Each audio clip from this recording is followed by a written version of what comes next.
Mimbar akan mengutarakan khutbah yang bertajuk Budaya Membaca Al-Quran dalam Keluarga Lahir Generasi Cakna Al-Quran.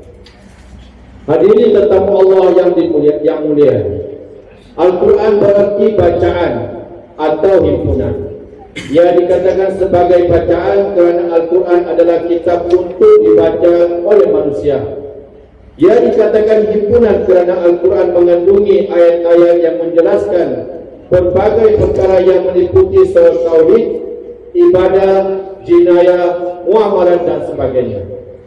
Bagi menyemarakkan kesedaran umat Islam terhadap keistimewaan dan fadilat kitab suci Al-Quran tersebut, Majlis Tilawah Al-Quran diadakan setiap tahun sebagai usaha menggalak dan memudayakan minat membaca Al-Quran di kalangan masyarakat Islam.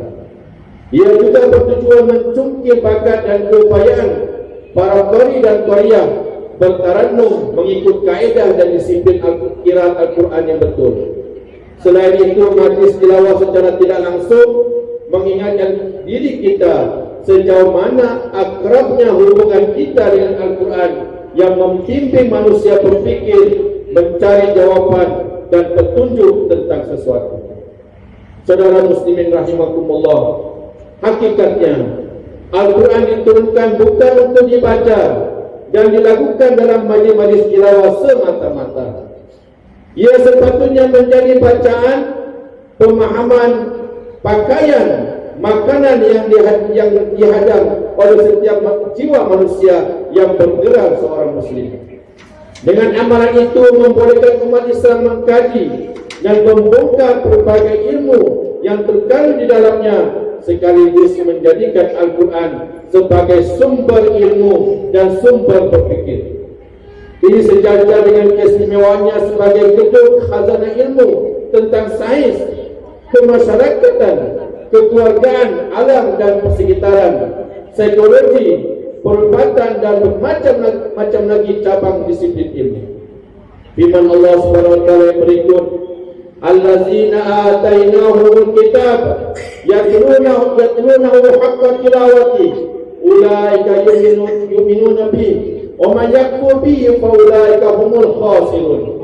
Yang bermaksud orang-orang yang kami berikan kitab kepada mereka sedang mereka membacanya dengan sebenar-benar bacaan, tidak mengubah dan memutarkan maksudnya, mereka itulah orang-orang yang beriman kepadanya, dan sesiapa yang mengingkarinya, maka mereka itulah orang-orang yang rugi.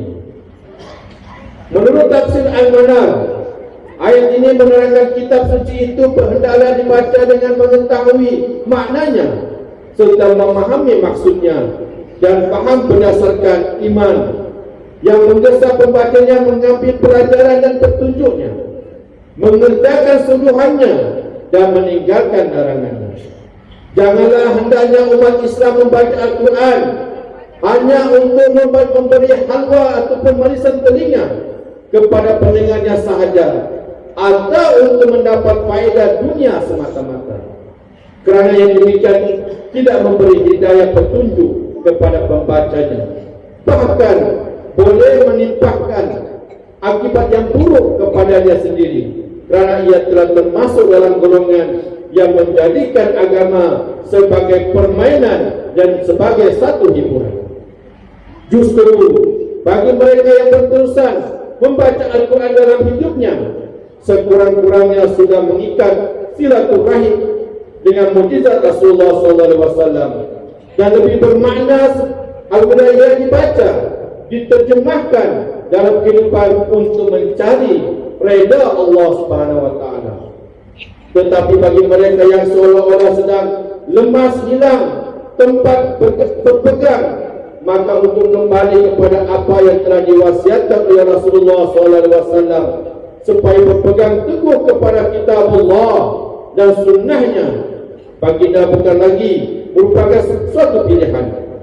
Ia menjadi suatu kemestian dan keutamaan dalam memperbetulkan setiap tersalah langkah dalam kehidupan.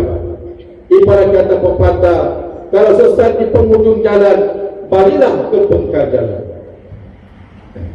Para jemaah yang bijaksana, Dalam sebuah hadis Nabi sallallahu alaihi wasallam, An bin Abbas radhiyallahu qala Rasulullah sallallahu alaihi wasallam, innal ladzi laysa fi jawfi shay'un min al-Qur'an kal baitil haid. Yang bermaksud dari Anas dari Ibnu Abbas radhiyallahu anhu katanya, Nabi sallallahu alaihi wasallam ada bersabda, sesungguhnya orang yang tidak ada langsung dalam jiwanya Al-Quran seumpama rumah itu rumah yang runtuh. Hadis riwayat Tirmizi dan Ahmad. Berdasarkan kepada mahfuz sabda Rasulullah SAW ini, timbul persoalan bagaimana Al-Quran dapat dijadikan sebagai petunjuk, sebagai penjelasan dan pembeza antara yang ma'ruf dan munkar, jika pintu hati kita sentiasa tertutup untuknya.